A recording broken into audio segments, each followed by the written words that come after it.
Olá a todos, sejam bem-vindos ao 10º Encontro Digital Leia Educação.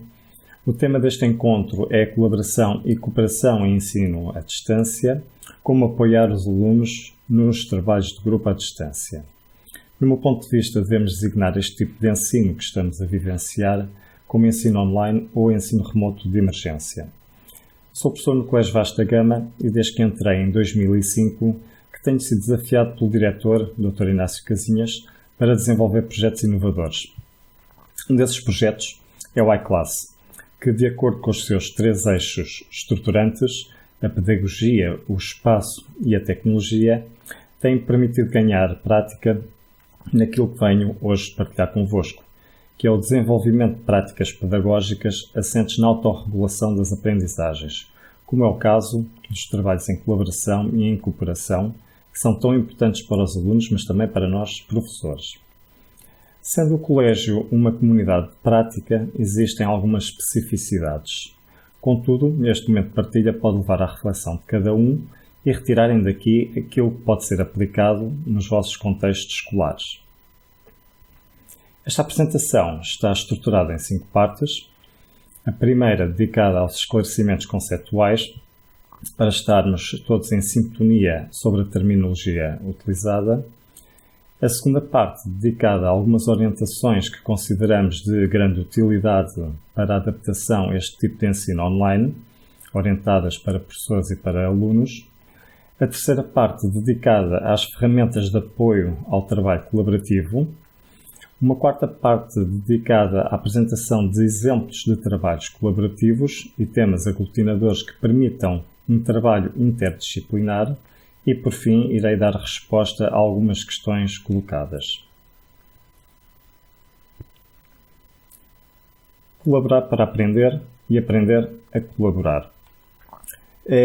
O atual contexto tecnológico em que vivemos, associado a novas teorias da aprendizagem que tendem a centrar os alunos no processo de aprendizagem, tem levado a novas práticas pedagógicas, quer ao nível das atividades a desenvolver com os alunos, dos instrumentos para a recolha de informação sobre o percurso ou da própria avaliação pedagógica.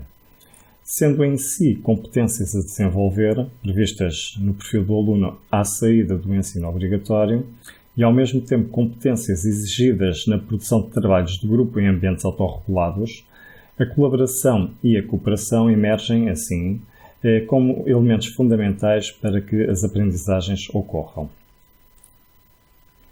Cooperar e colaborar. Quero fazer aqui uma afinação conceptual entre estes 2 conceitos.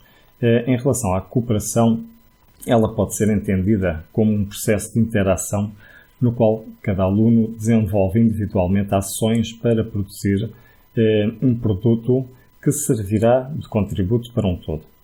Ou seja, cada aluno assume uma parte do trabalho que será depois colada aos restantes trabalhos desenvolvidos pelos colegas. Neste caso, não há espaço para o debate nem reflexão entre os vários intervenientes, tendo em vista um resultado conjunto. Por exemplo, na produção de um livro, cujo tema é o ambiente, e cada elemento produz um capítulo dentro desse tema. Um produz sobre a poluição atmosférica, outro sobre a poluição das águas e por aí fora. Já a colaboração deve ser entendida como o processo de interação não hierárquica, em que os alunos se envolvem em ações comuns para atingir um objetivo também ele comum. Através da reflexão e do debate, produz-se um resultado coletivo. Por exemplo, a produção de um livro cujo tema é o ambiente. Todos os elementos são coautores, decidindo e produzindo conjuntamente o que escrever em cada capítulo desse livro. Neste caso, as aprendizagens são feitas em conjunto no desenvolvimento do trabalho de grupo. Pretende-se então, no nosso contexto, que os alunos encontrem um ponto de equilíbrio na produção dos seus trabalhos de grupo entre a colaboração e a cooperação. Sobre a avaliação formativa enquanto elemento integrante e regulador das aprendizagens, a avaliação formativa, como refere o professor Domingos Fernandes, a propósito da avaliação formativa alternativa, deve ser partilhada entre os intervenientes, deve ser interativa através de um feedback frequente, deve ser participada e transparente. A este propósito, invoca ainda aqui o conceito de coavaliação, na medida em que neste processo de interação social, que é o trabalho colaborativo e autorregulado, faz todo sentido o recurso a este tipo de avaliação. A coavaliação entre pares implica os outros, mas também o próprio sujeito. Como refere a professora Leonor Santos, sendo um processo de regulação interno e externo ao sujeito, e ao implicar a si e aos seus pares, permite fazer pontos de situação que levam a tomadas de decisão sobre os percursos realizados ou a realizar pelos alunos. Os alunos refletem sobre o seu empenho e participação nos trabalhos, explicam, justificam e argumentam as suas tomadas de decisão sobre planear ou dividir trabalho, ou ainda em relação à forma como vão obter os recursos. Esta coavaliação é fundamental para que os alunos tomem consciência sobre as aprendizagens adquiridas, os percursos tomados para as adquirir e ainda sobre possíveis alternativas, quer para melhoria, quer para desenvolvimento para patamares superiores de conhecimento. Resumindo, a avaliação deve ser formativa, colaborativa, frequente através de feedback, deve ser partilhada e participada, todos os intervenientes participam, a coavaliação, e deve ser interativa. O uso das tecnologias digitais podem facilitar e promover a aprendizagem, uma vez que facilitam a comunicação entre os intervenientes, facilitam o feedback, permitem a personalização e individualização das tarefas pedagógicas, permitem também a diversificação dos suportes de trabalho, permitem a diversificação dos instrumentos para a recolha da informação do percurso formativo dos alunos. Relembro que devemos sempre pensar em fazer um uso pedagógico das tecnologias digitais. Aprender com a tecnologia é diferente de aprender tecnologias. Em relação ao trabalho colaborativo entre alunos, gostaríamos também de dar algumas orientações. Em primeiro lugar, temos que pensar que existem dois elementos estruturais que se alteraram na transição da escola física para a escola online. São eles o espaço e o tempo. O espaço o espaço escola passou a ser a casa, muitas vezes com pais em teletrabalho e irmãos em aulas online também. Muita coisa pode escapar a um ambiente controlado. Existem muitos distratores. Em relação ao tempo, temos que ter em consideração que os tempos para as atividades devem ser equilibrados. Devem ser planificados para a semana e devem ser adaptados diariamente. Não devemos sobrecarregar os alunos com uma transposição da sala de aula presencial para este tipo de ensino. Daí a necessidade das escolas criarem um horário adaptado a esta nova realidade. Orientações para os alunos. Em relação aos pré-requisitos, devemos garantir que os alunos iniciam o trabalho colaborativo com os pré-requisitos necessários. Para isso, é necessário que exista assiduidade online, quer nas sessões de videoconferência, quer nos trabalhos atribuídos, para que os alunos adquiram os conteúdos e conceitos que irão utilizar ao longo do trabalho. Sobre os temas dos trabalhos, devemos criar um tema geral, mas permitir que os alunos decidam um subtema à sua escolha, de acordo com as suas motivações e interesses. Em relação aos grupos, devemos permitir que os alunos se juntem por grupos de interesse, garantindo de antemão que os elementos possuem a tecnologia necessária para o desenvolvimento daquele trabalho. Considero, no meu caso da Geografia, que os grupos devem ser de 2 ou 3 alunos.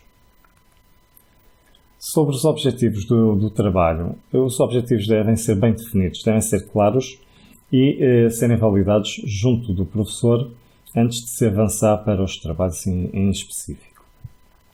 Quanto ao acompanhamento, deve-se definir um calendário com os momentos para avaliação e também com momentos para dar feedback e também definir ainda as plataformas que irão ser usadas para esse efeito.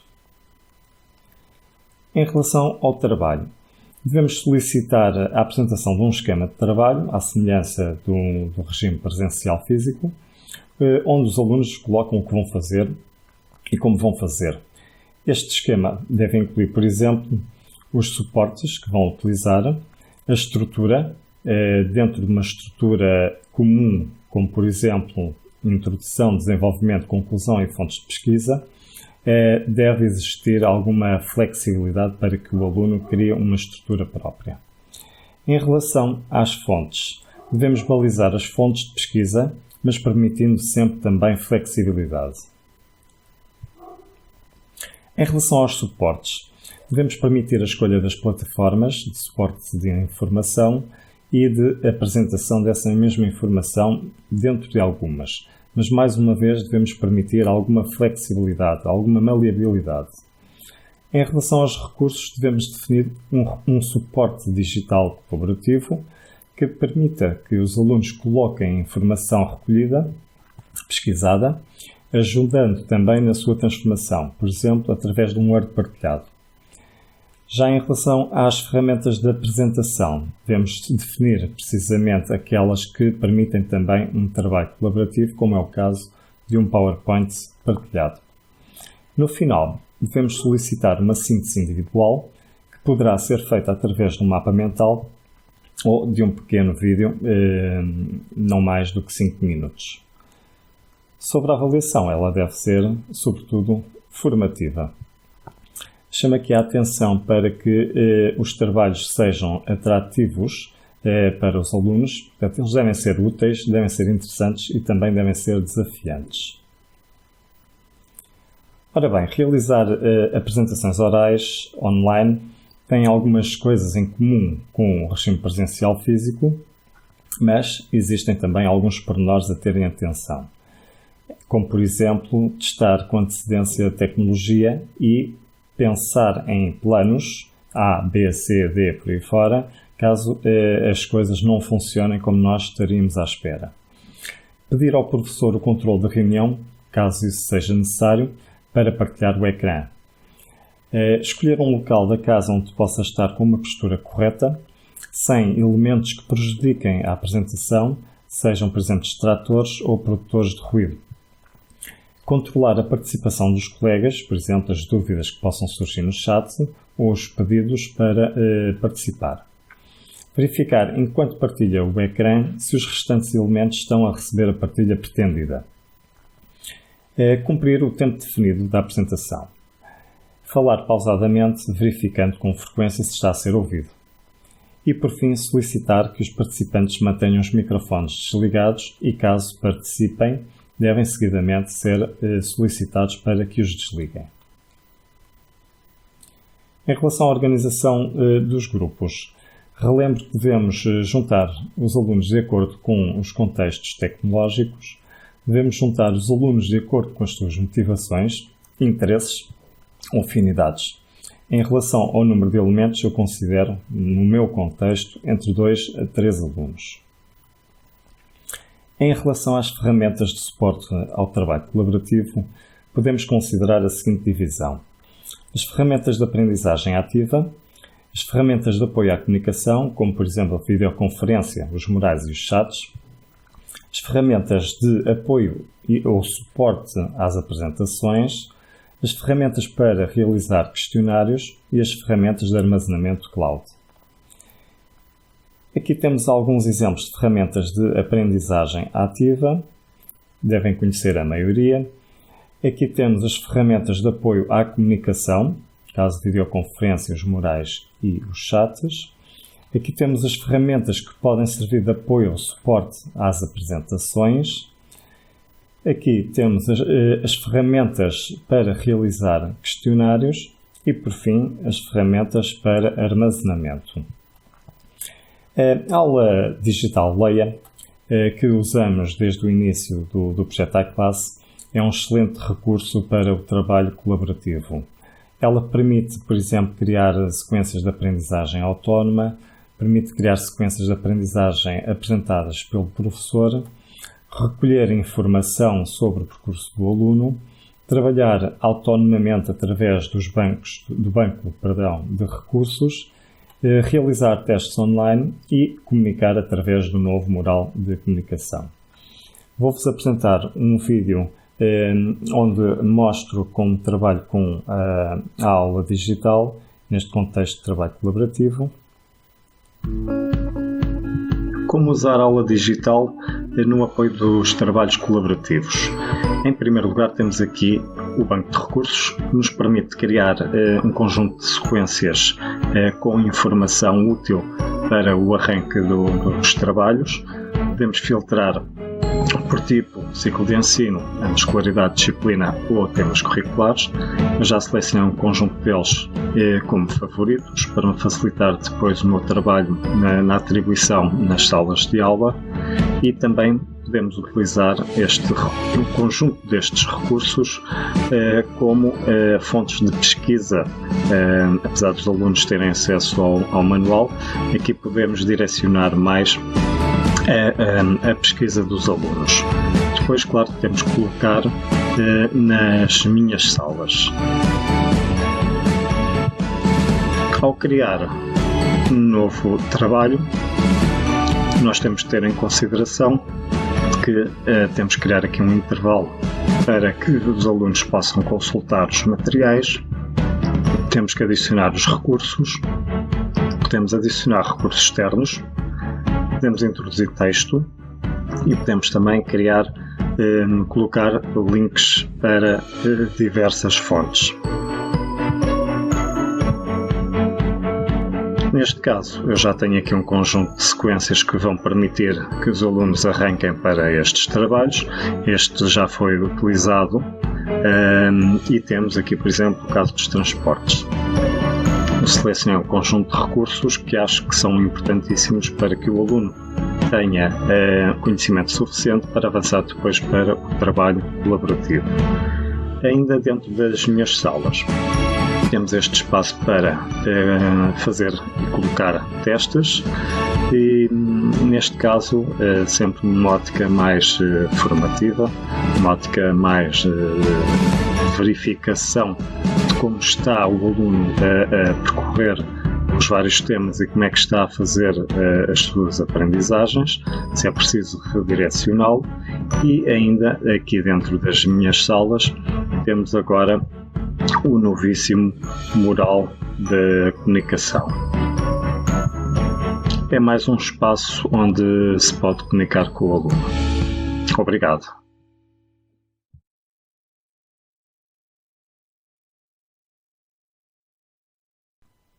O GoConquer, como vamos ver a seguir, que é uma ferramenta que eu gosto bastante de utilizar. O GoConquer é uma ferramenta muito interessante e tem diversas potencialidades. Eu uso sobretudo para criar sequências de aprendizagem nas quais os alunos desenvolvem um conjunto de atividades de uma forma autónoma e autorregulada.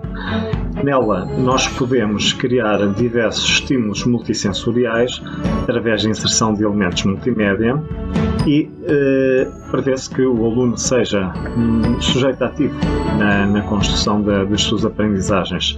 Permitem-se ritmos diferenciados, cada aluno vai ao seu ritmo, percorrendo cada uma das atividades dessa sequência de aprendizagens, e é atraente para os alunos. Ela, no fundo, coloca vários desafios aos alunos que partem para a descoberta das suas aprendizagens. Daí o seu nome vem precisamente da questão da conquista. Sendo um processo de conquista, o aluno acaba por sentir-se realizado conforme vai subindo nos patamares da sua aprendizagem. Portanto, ela é motivadora, permite inserir materiais diversificados, permite dar prémios aos alunos, permite criar gamificação através de flashcards, através de quizzes. Ela também permite criar determinados momentos para a memorização, trabalhando os vários tipos de memórias. É uma plataforma gratuita dentro de alguns limites, como é claro.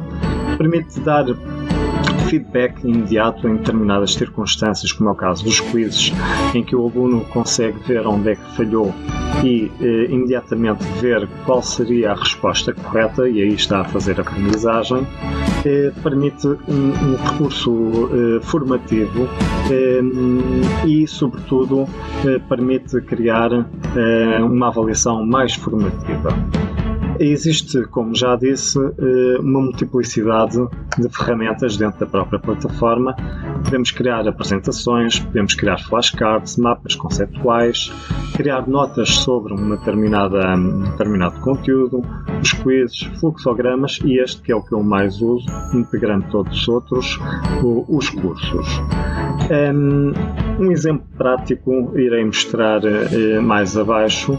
E, no fundo, aqui o que eu quero reforçar é que o papel do professor acaba por ser um papel mais de auxiliar o aluno no percurso das suas aprendizagens, orientando e coordenando o que o aluno tem que fazer para que atinja um determinado objetivo, uma determinada meta.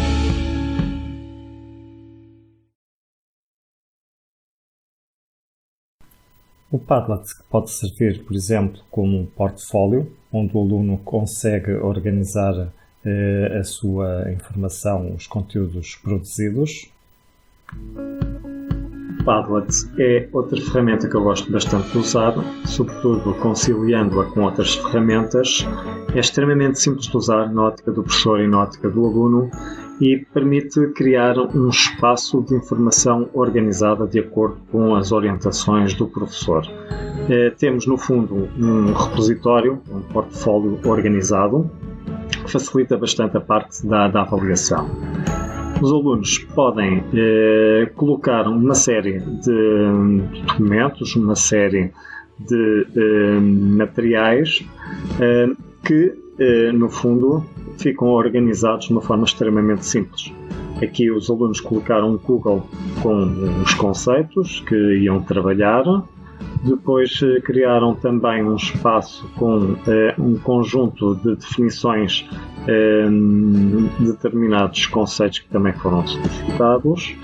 Seguidamente construíram uma apresentação em Spark relativamente aos transportes e ao termo da aldeia global.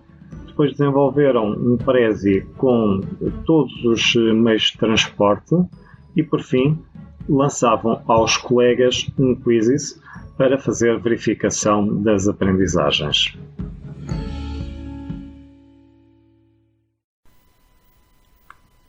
O Flipgrid, que pode servir para os alunos fazerem a síntese, por exemplo, através de vídeos curtos.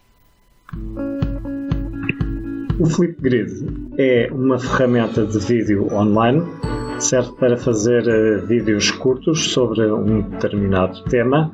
Apesar de eu desenvolver os trabalhos colaborativos, posso ter aqui um momento em que percebo o que é que cada um dos alunos fez, o que é que cada um dos alunos compreendeu daqueles conteúdos que estavam a ser trabalhados, sobre aqueles conceitos, no fundo verificar as aprendizagens individuais. O Flipgrid é uma ferramenta da Microsoft, eu utilizo-a integrada no Teams, é extremamente segura, é fechada ao exterior, desde que essas formatações estejam feitas. Portanto, este trabalho que está aqui só pode ser visualizado pelos elementos da turma a quem eu atribuí o código deste Flipgrid. Os alunos fazem vídeos curtos, eu habitualmente ponho entre 3 a 5 minutos, onde peço para que eles sintetizem um conjunto de informação.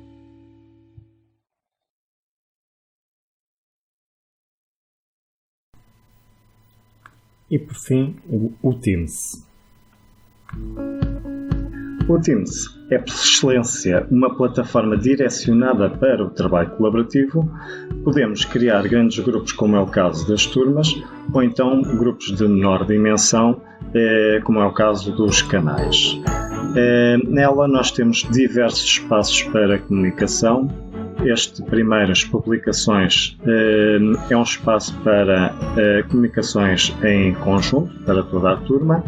Podemos vir aqui às conversas e chamar individualmente um aluno e dinamizar com ele de uma forma individual, ou então adicionar mais alunos a esta conversa. Caso seja necessário, podemos iniciar uma videoconferência individualmente com o aluno ou com o grupo. Podemos só fazer uma chamada de voz ou partilhar o nosso ecrã, dando algumas dicas. Dentro das equipas ainda existe outra possibilidade, que é fazer uma reunião imediata com a turma também em conjunto. Podemos também fazer um agendamento no calendário e, por fim, temos ainda as tarefas que permitem e facilitam o trabalho colaborativo, uma vez que podem ser direcionadas para um conjunto de alunos mais alargado ou para os grupos de uma forma mais restrita.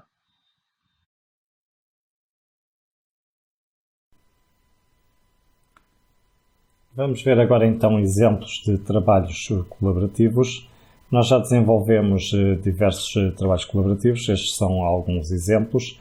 Estes trabalhos não só motivaram o trabalho colaborativo entre alunos, mas também o trabalho colaborativo entre os professores.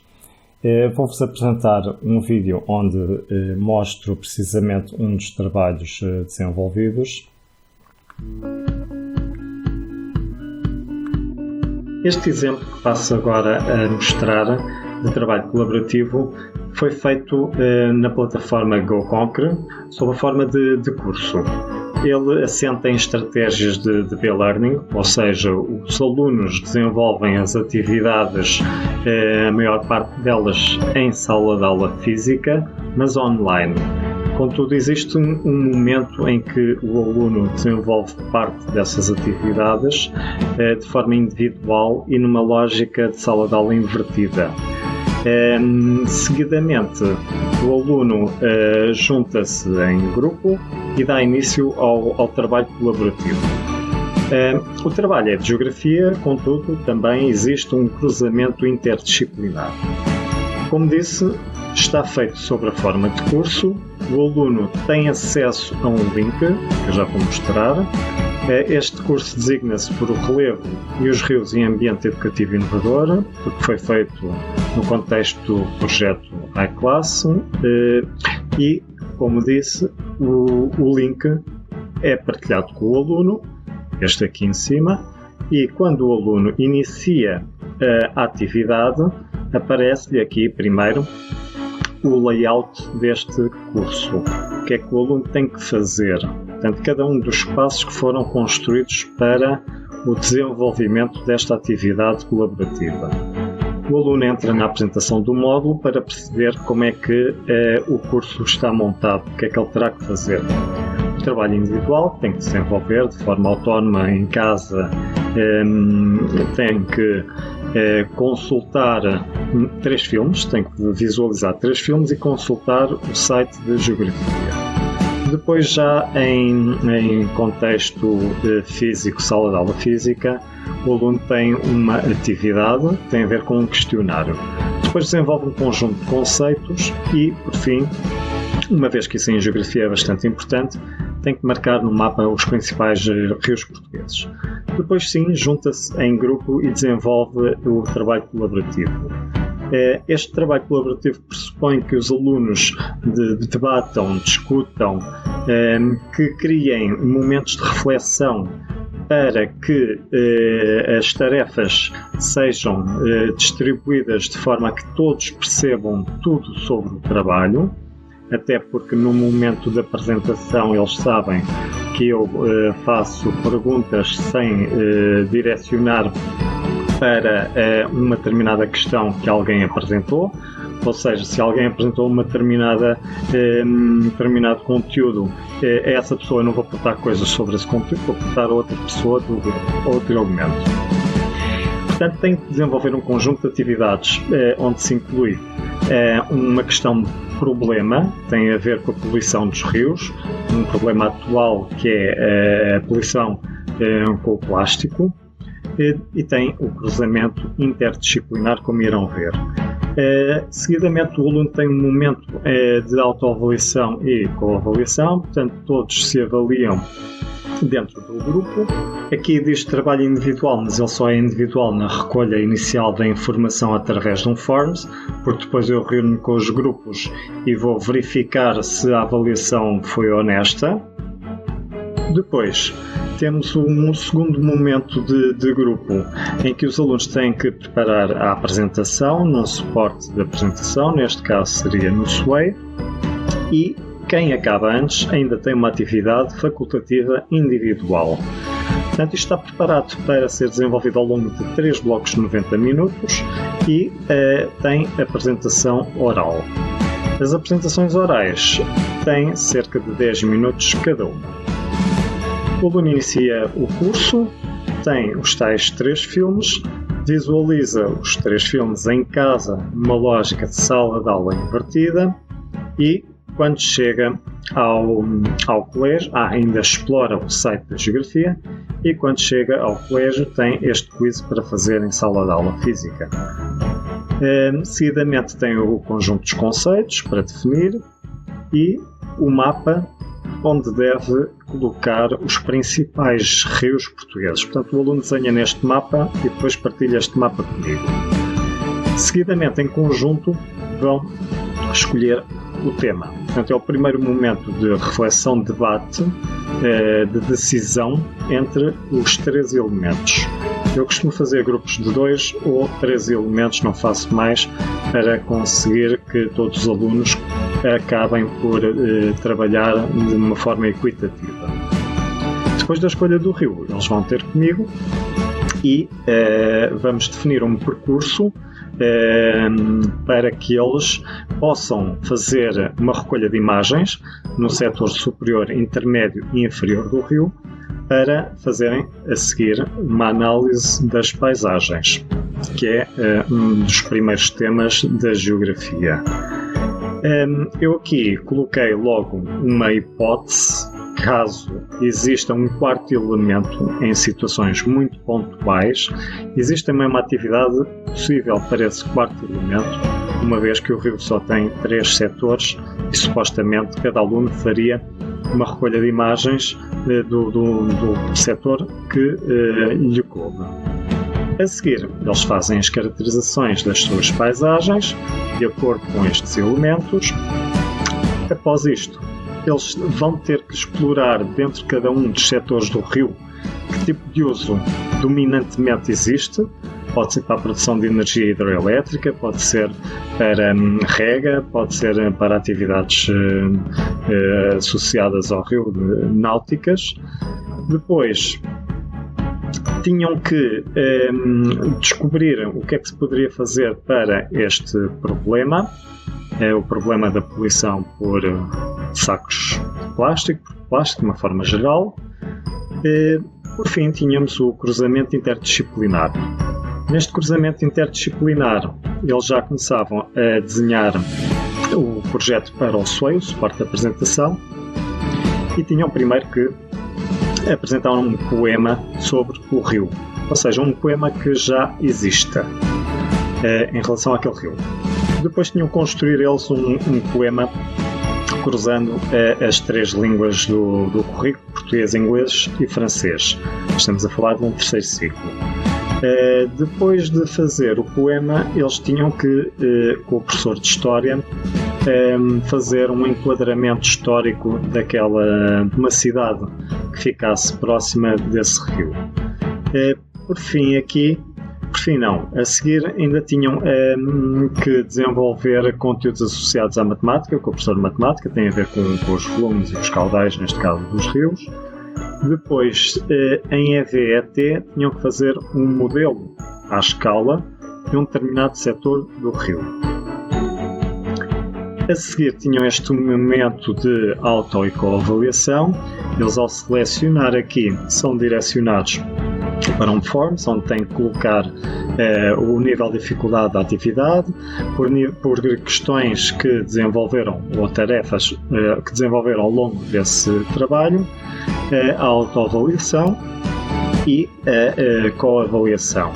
Depois de eu receber estes dados, eu vou me reunir com o grupo e perceber quem é que fez o quê e perceber de facto se as coisas chegaram ou atingiram os patamares pretendidos para o trabalho. A seguir, os alunos tinham que fazer uma atividade extra. Esta atividade não era obrigatória, para ocuparem o seu tempo e para fazerem mais aprendizagens dentro dos conteúdos desenvolvidos.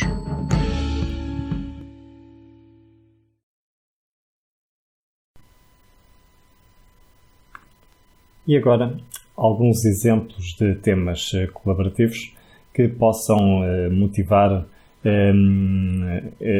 o cruzamento interdisciplinar. Muitos deles permitem aglutinar a maior parte das disciplinas, alguns conseguem mesmo aglutinar todas, portanto pensarem de que forma é que poderão adaptar isto às vossas realidades. Como resumo, vimos que para melhor apoiar os nossos alunos no trabalho de grupo colaborativo online, devemos estar todos em sintonia conceptual, devemos dar as melhores orientações aos alunos que garantam que tudo vai correr da melhor forma, devemos preparar um conjunto de materiais e plataformas que sustentem esses trabalhos e, por fim, devemos sugerir temas que permitam um trabalho colaborativo entre alunos e professores e que garanta também que exista cruzamento interdisciplinar. Vou passar então a responder a algumas questões colocadas. Qual a plataforma mais eficaz a usar em trabalho de grupo e ensino à distância? Ora bem, a minha resposta é a seguinte: todas são boas para se usar desde que tenham sido adotadas pela escola e que os professores se sintam à vontade para as usar. Existe, por exemplo, o Moodle, o Teams, o Google Classroom, entre outras. Eu gosto particularmente do Teams e do Moodle. Os e-portfólios colaborativos com avaliação por rúbricas são um bom instrumento. Atividades práticas laboratoriais online recomenda? Ora bem, em relação à primeira questão, eu acho que os e-portfólios são um excelente instrumento para o trabalho colaborativo e, sobretudo, para a avaliação formativa. Quanto às atividades laboratoriais, recomendo tudo desde que seja para o bem dos alunos e das suas aprendizagens. Se for possível ter a montante ou a jusante um trabalho colaborativo, claro que recomendo. Como se pode gerir o trabalho-projeto à distância? Ora bem, através das diversas plataformas já faladas aqui nesta partilha, as quais facilitam o desenvolvimento desse tipo de trabalhos. Penso que, mais do que em regime presencial físico, faz todo o sentido desenvolvermos um trabalho de projeto à distância. Sabendo que alguns dos alunos que apresentam dificuldades de aprendizagem apenas conseguem resultados se forem apoiados, como é que se pode orientá-los de forma a realizarem com os colegas esse mesmo trabalho colaborativo e o trabalho de grupo? Ora bem, a minha resposta é a seguinte: existem diversas aplicações com adaptações a alunos com dificuldades de aprendizagem. No Microsoft Educator, por exemplo, poderão consultar cursos que mostram e explicam como criar soluções para alunos com hiperatividade e déficit de atenção. A tecnologia imersiva, penso eu, pode mesmo ser uma grande solução para alguns desses alunos. Tal como as aplicações dedicadas a alunos com dislexia também são uma solução tecnológica bastante eficaz. Como criar a possibilidade dos alunos participarem na construção de um desenho, composição visual, sem apagarem o que os colegas fizeram? Se é possível realizar um desenho conjunto? Sim, é possível, por exemplo, no whiteboard da Microsoft. Para que não aconteçam situações de os alunos escreverem ao mesmo tempo, temos que ir dando e retirando as permissões de escrita aos convidados. O número ideal de elementos na composição dos grupos. Ora bem, já disse, na minha perspectiva e na minha disciplina, faz todo o sentido grupos de 2 ou de 3 alunos. Projetos interdisciplinares à distância. Sem dúvida, a tecnologia digital convida precisamente a isso. Como fazer a avaliação dos trabalhos de grupo neste contexto? Utilizando algumas das ferramentas que já foram referidas, deve-se garantir que o aluno tem acesso a uma plataforma da escola que seja segura para trabalhar em conjunto com os colegas e onde possa depositar os seus trabalhos em segurança e ainda onde possa comunicar em segurança. Grande parte das ferramentas permite trabalhar em colaboração, como é o caso de um simples Word ou um simples PowerPoint. E chegamos ao fim. Espero que tenha sido útil. Tirem ideias, façam as vossas reflexões e, sobretudo, experimentem. Os alunos de certeza que irão gostar e vão transportar durante muitos anos esta experiência motivada pelo Covid-19. Seria bom que eles levassem nas suas memórias experiências positivas proporcionadas por nós. No fundo, o que cada um de nós fez por cada um deles. Muito obrigado a todos e até breve.